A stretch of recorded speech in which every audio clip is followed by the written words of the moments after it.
नमस्कार,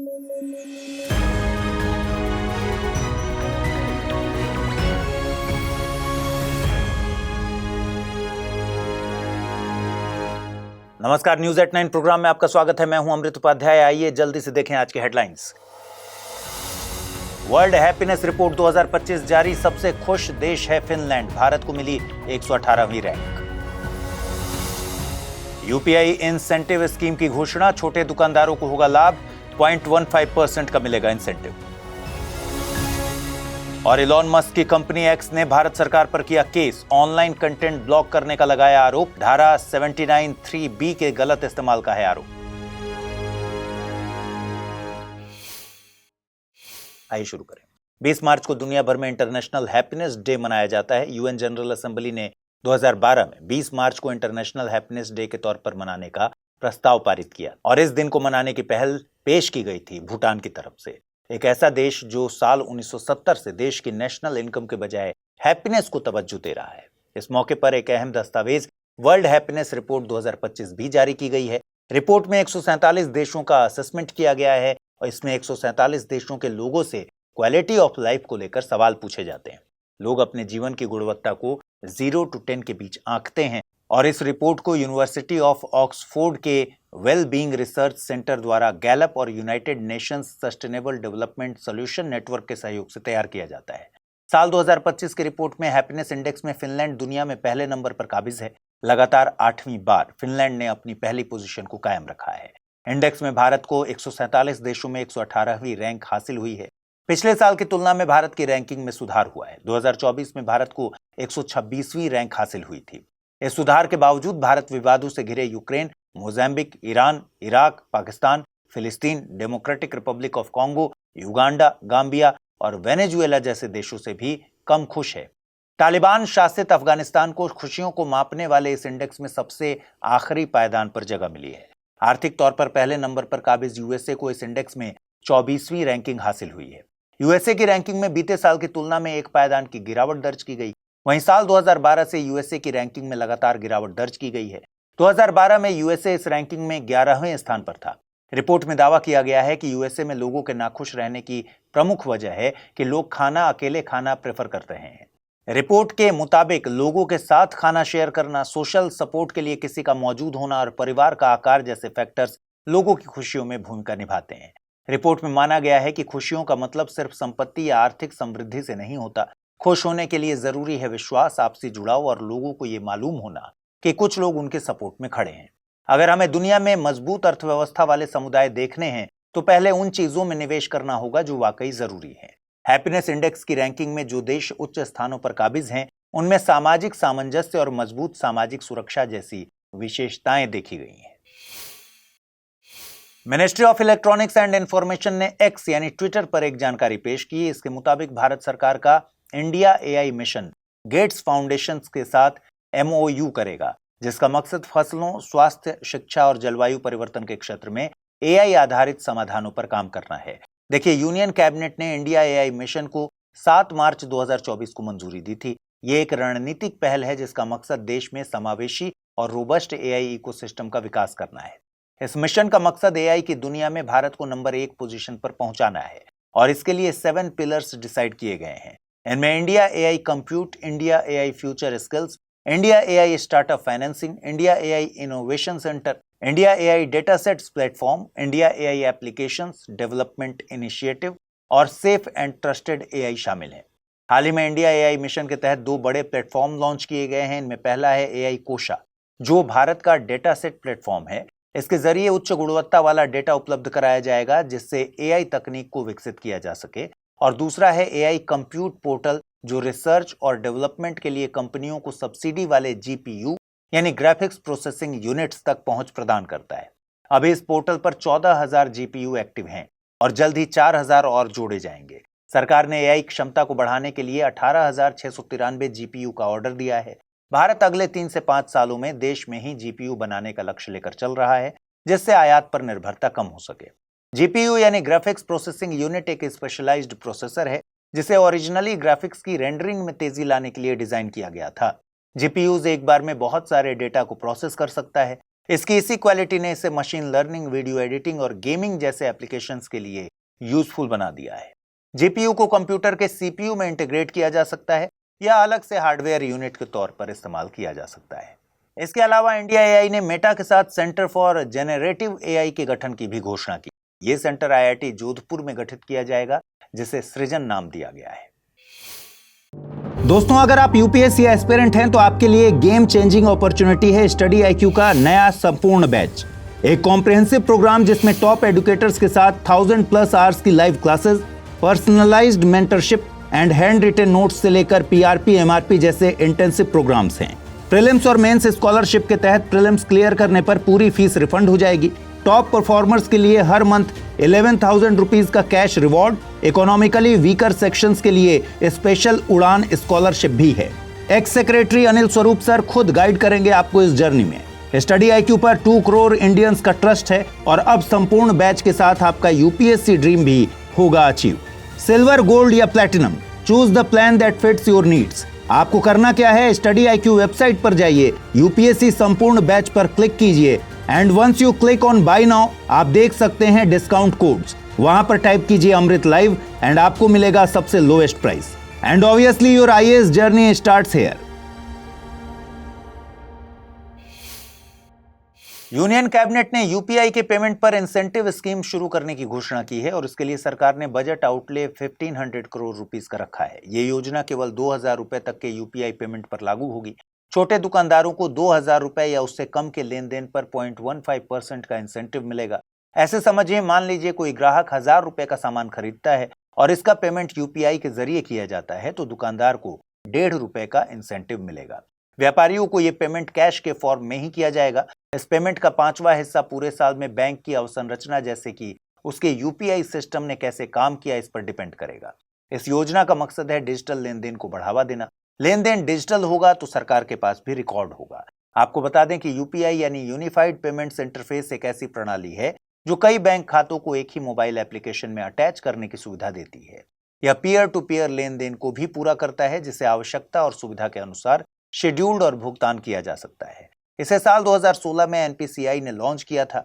एनपीसीआई भारत में खुदरा भुगतान और निपटान प्रणाली के संचालन के लिए एक अम्ब्रेला संगठन है। इसका गठन भुगतान और निपटान प्रणाली अधिनियम 2007 के प्रावधानों के तहत किया गया है। भारत में एक मजबूत भुगतान और निपटान अवसंरचना बनाने के लिए यह आरबीआई और भारतीय बैंक संघ की एक पहल है। सोशल मीडिया कंपनी एक्स यानी ट्विटर ने भारत सरकार पर केस किया है। एक्स पर मालिकाना हक यूएसए के बिलियनियर इलॉन मस्क का है, तो हम कह सकते हैं कि इलॉन मस्क ने भारत सरकार पर केस कर दिया है। यह मामला कर्नाटक हाईकोर्ट में दर्ज कराया गया है। एक्स का आरोप है कि भारत सरकार गैर विधिक तरीके से ऑनलाइन कंटेंट को रेगुलेट कर रही है, जो कि अभिव्यक्ति की आजादी का उल्लंघन है। इसमें आईटी एक्ट की धारा 79(3)(b के गलत इस्तेमाल की बात कही गई। कहा गया है कि सरकार धारा 79(3)(b के तहत कंटेंट को ब्लॉक करने के मैकेनिज्म पर काम कर रही है, जबकि इसी एक्ट की धारा 69A में कंटेंट को ब्लॉक करने का विधिक तरीका दिया गया है, जिसे फॉलो नहीं किया जा रहा। याचिका में 2015 के सुप्रीम कोर्ट के श्रेया सिंघल मामले का भी हवाला दिया गया, जिसमें कोर्ट ने कहा है कि कंटेंट को केवल प्रॉपर जुडिशियल प्रोसेस के जरिए ही ब्लॉक किया जा सकता है या फिर आईटी एक्ट की धारा 69A में दी गई विधिक प्रक्रिया को फॉलो करके कंटेंट को ब्लॉक किया जा सकता है। देखिए, आईटी एक्ट की धारा 79(3)(b में प्रावधान है कि ऑनलाइन प्लेटफॉर्म्स को गैर विधिक कंटेंट को कोर्ट के ऑर्डर या सरकार द्वारा जारी नोटिफिकेशन पर हटाना होगा। अगर प्लेटफॉर्म्स 36 घंटे के भीतर इसका पालन नहीं करते तो धारा 79(1) के तहत यानी 79(1) के तहत मिली सुरक्षा लागू नहीं रहेगी और प्लेटफॉर्म्स पर कानूनी कार्रवाई की जा सकती है। एक्स के मुताबिक ये धारा सरकार को कंटेंट को ब्लॉक करने का स्वतंत्र अधिकार नहीं देती। वहीं आईटी एक्ट की धारा 69A में सरकार को डिजिटल कंटेंट की पब्लिक एक्सेस को ब्लॉक करने की शक्ति दी गई है, अगर ये कंटेंट राष्ट्र की सुरक्षा, संप्रभुता या पब्लिक ऑर्डर के लिए खतरा हो तब।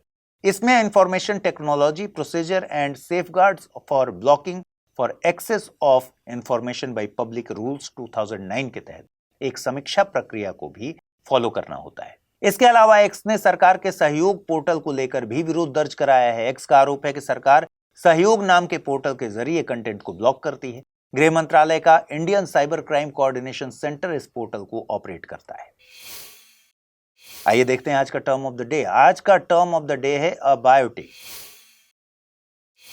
अबायोटिक के लिए हिंदी शब्द है अजैव। किसी इकोसिस्टम में अबायोटिक फैक्टर्स यानी अजैविक घटक से मतलब ऐसे घटकों से है जो जीवन से रहित हैं। इनमें भौतिक और रासायनिक लक्षण होते हैं। सूर्य की रोशनी, बारिश, बादल, रॉक्स और हवा को ऐसे ही फैक्टर्स में काउंट किया जाता है। मान लीजिए आप किसी क्लासरूम में हैं जहां पर टीचर हैं, आप हैं, आपके क्लासमेट्स हैं, ब्लैक बोर्ड है, सीलिंग फैन है, विंडो पर कुछ बर्ड्स हैं। अब बताइए आपके इस क्लासरूम के इकोसिस्टम में अबायोटिक फैक्टर्स क्या हैं?